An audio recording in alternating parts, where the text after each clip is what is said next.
नमस्कार, मैं हूं विकास और आप सभी का बहुत बहुत स्वागत है हमारी इस खास पेशकश में। आज हमारे साथ जो मेहमान मौजूद हैं उनके बारे में मैं बस इतना कहूंगा कि उनको आपने एज एन एक्टर बहुत प्यार दिया है, प्रोड्यूसर भी बहुत प्यार दिया है और अब बारी आई है आपकी प्यार देने के लिए उनको as an author. Tushar ji, बहुत बहुत स्वागत है सबसे पहले। थैंक यू, शुक्रिया विकास, बहुत बढ़िया वेलकम दिया आपने मुझे। सबसे पहले तुषार भाई, अगर बात करूं मैं तो इंडिया के पहले आप एक ऐसे सेलिब्रिटी हैं जो एज अ सिंगल फादर बने हैं थ्रू सरोगेसी। उसके बाद ये जो एक्सपीरियंस है बुक लिखने का, ये कहाँ से इंस्पिरेशन आई कि किताब लिखी जाए, क्योंकि ऐसे सब्जेक्ट को आपने चूज किया है जो पहला ही सब्जेक्ट कह सकता हूँ लोगों के लिए भी होगा ये। मैं बस अपनी कहानी लोगों के सामने पेश करना चाह रहा था क्योंकि थोड़ी अलग है, थोड़ी हटके है, और मेरे दोस्त मुझसे कहते थे कि क्यों ना तुम एक बुक लिखो ताकि लोगों को पता चले कि तुम कैसे एज ए सिंगल पेरेंट अपना काम निभा रहे हो और तुम्हारी जर्नी कैसे रही है। क्योंकि बहुत सारे प्रश्न आते हैं तुम्हारे लिए बॉलीवुड इंटरव्यूज में और अलग अलग जगहों में, लेकिन लोगों को फिर भी पता नहीं होता है कि आपने ये क्यों किया, कैसे हुआ पॉसिबल और कैसे निभा रहे हो अपनी ड्यूटीज। तो इसलिए मैंने ये बुक लिखी। तो अंदर से ही एक इंस्पिरेशन मिली मुझे।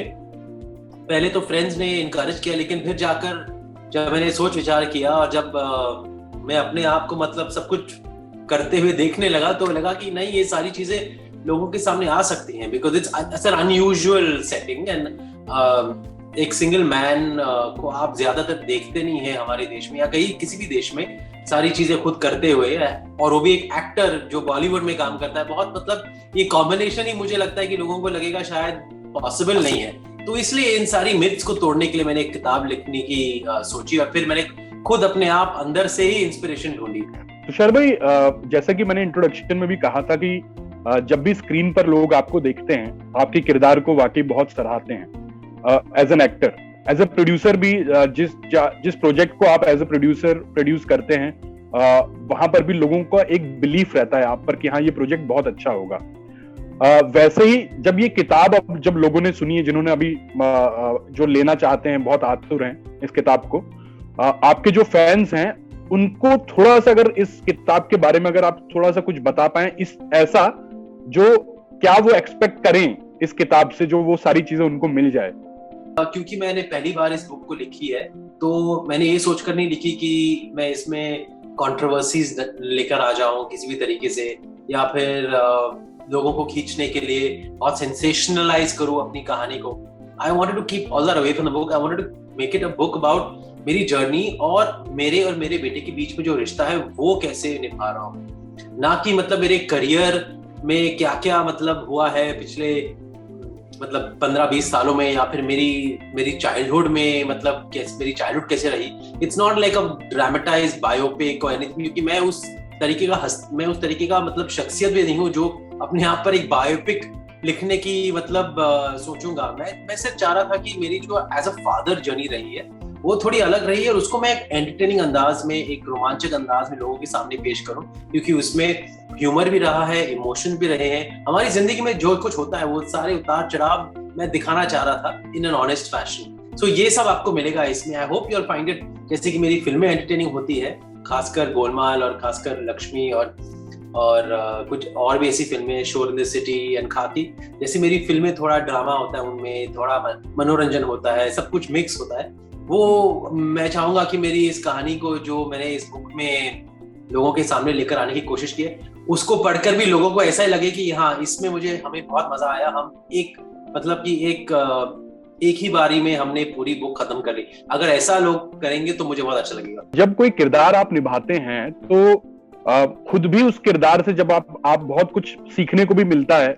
जैसे कि जो हम लोगों ने आपके किरदारों पे अगर मैं नजर डालूं, जब ये किताब आप लिख रहे थे तो ऐसी कोई चीज आपको क्लिक की जो सीखने को मिला हो आपको? हाँ, वो उस टाइम आपको दिमाग में आया हो कि हाँ, ये सीख जो है ये भी मैं इस किताब में डालता हूँ, जो मुझे सीखने को मिला था।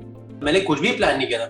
मैंने यही मतलब सोचा था कि मैं बैठूंगा, लिखूंगा, जो आएगा मेरे मन में ऑनेस्टली मैं वो लिखूंगा। और लिखते लिखते मतलब बहुत सारी ऐसी चीजें आई जो मेरे साथ हुआ है और जो मुझे बुक में डालने के लिए बहुत फायदेमंद लगा, क्योंकि वो सारी चीजें मुझे सीखने को मिली थी। वाइल्ड पेरेंटिंग, वो सारी चीजें मुझे मतलब अपने आप के बारे में सीखने को मिली थी।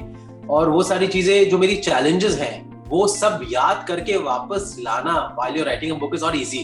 तो I'm very happy कि जब मैं लिख रहा था तो वो सारी चीजें वापस आ गई, और कभी-कभी जो चीजें मुझे बाद में भी याद आई तो मैंने जाकर उन्हें वापस लिख दिया बुक में. So it's जैसे कि लॉकडाउन में क्या-क्या सीखने को मिला मुझे, या फिर स्कूल्स के बारे में क्या-क्या सीखने को मिला, क्या-क्या कंफ्यूजन थे मेरे कि कौन से स्कूल में डालना है, कौन से स्कूल, मतलब लोग क्या कहते हैं, कौन सी स्कूल अच्छी है, कौन सी स्कूल नहीं है, और लक्ष्य का पहला दिन कैसा था, और मैंने जो कुछ भी किया वो क्यों किया, किससे बातें की, किसने मुझे क्या सलाह दी.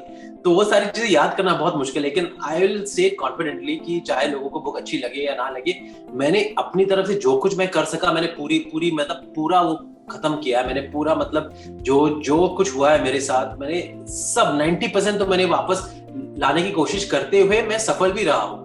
अब लोगों के ऊपर है कि उनको अच्छा लगता है या नहीं लगता है. तुषार भाई, मैं बहुत कुछ तो आपसे नहीं कहूंगा कि आप रिवील करिए, क्योंकि फिर वो बुक का मजा चला जाएगा पढ़ने का. लेकिन कोई ऐसा वाक्या जिसने आपको सरप्राइज किया हो, जो आपने बुक में डाला हो, वो कोई हमसे शेयर. जैसे भी आपने लॉकडाउन की बात की थी, जो पहला दिन लक्ष्य का, उसके बारे में अगर आपने उसमें भी जिक्र किया आपने, कोई ऐसी चीज, कोई ऐसा पार्ट बुक का जो आपको मजा आया हो, बहुत मतलब एक्साइटेड हो वो लिखते वक्त, जब वो कोई ऐसा मोमेंट शेयर करना चाहें तुषार भाई. बुक जब मैंने लिखी थी उसके बाद जब मैंने पेंगुइन को दी तो उनके एडिटर ने मुझसे कहा कि ये सब चीजें ठीक है, लेकिन आपने लक्ष्य बेबी था और जब घर पे आया था तो आपने उसकी जो अहम न्यूट्रिशन है, जो एक बच्चे को मिलनी चाहिए न्यूट्रिशन, उसके बारे में आपने इतना लिखा नहीं, क्योंकि आपको लोग पूछेंगे कि आप ये सब चीजें कैसे करते थे बीइंग अ सिंगल फादर. तो मैंने उन चीजों को भी वापस मैंने डाला है बुक में, क्योंकि पहले तो मैं भूला नहीं था, लेकिन मुझे लगा कि शायद इतना इंपॉर्टेंट नहीं होगा. लेकिन उनके एडिटर ने मुझे कहा कि नहीं, आपको उसके न्यूट्रिशन पे भी थोड़ा ध्यान देना चाहिए, क्योंकि वो लोग जानना चाहेंगे कि ये सब जो एक न्यूबॉर्न बेबी को चाहिए होता है वो सब आपने कैसे निभाया. तो that is also in the book. तो उसका जवाब मैं अभी तो नहीं दूंगा, लेकिन प्रश्न के बारे में कह सकता हूँ. तुषार भाई, कोई ऐसी, जो आपके फैंस इस वक्त हमारा इंटरव्यू देख रहे हैं, उनको कोई ऐसी 3 पेरेंटिंग टिप्स आप देना चाहें, क्योंकि उम्मीद है बहुत सारे ऐसे पेरेंट्स होंगे जो इस बात को लेकर कह सकता हूं कि अभी क्लियर नहीं है कि कैसे वो अगर वो बैचलर डैड या सिंगल पेरेंट बनते हैं तो वो कैसे क्या टिप्स फॉलो करना चाहिए. तो बुक्स में तो अगर हम लोग देखेंगे, जो आपकी किताब है उससे तो बहुत सारी टिप्स मिल ही जाएंगी उनको, बट कोई ऐसी 3 टिप्स जो इस इंटरव्यू के माध्यम से हमारे जो आपके फैंस हैं, जो हमारे व्यूअर्स हैं, उनको आप दे पाएं. मैं इतना कह सकता हूं कि मुझे अपने सवालों के जवाब मिल गए इवेंचुअली. थोड़ा धैर्य रखना पड़ा, थोड़ा मतलब वेट करना पड़ा, थोड़ा अपने आप को मतलब पेशेंटली हैंडल करना पड़ा. और जब हम अपने आप के साथ आत्मविश्वास रखते हैं, अपने आप में कॉन्फिडेंस रखते हैं, और हमें लगता है कि जो कुछ अच्छा हुआ है वो अच्छे के लिए है, जो कुछ बुरा है वो भी अच्छे के लिए हुआ है, और इवेंचुअली जो हमें मिलना चाहिए वो हमें मिलेगा. अगर हम ऐसा सोचते हैं तो इवेंचुअली हमें अपने सारे सवालों के जवाब मिल ही जाते हैं. तो इसलिए that is what happened with me. I feel as a family man, at least मैं समझता हूँ कि जो अनडिसाइडेड है उनको भी उनके सवालों के जवाब मिल जाएंगे. थोड़ा कॉन्फिडेंस, थोड़ी सहनशीलता रखनी पड़ेगी, और बस भगवान में विश्वास रखो, अपने आप में विश्वास रखो, और सब ठीक हो जाएगा. Hi, this is Tushar here, and my question for you is, what does parenting mean to you? Kindly answer this question in the comments box, and the lucky winner will get a signed copy of my latest book, Bachelor Dad, right in your hands. Thank you so much. So don't forget to write your answer. What does parenting mean to you?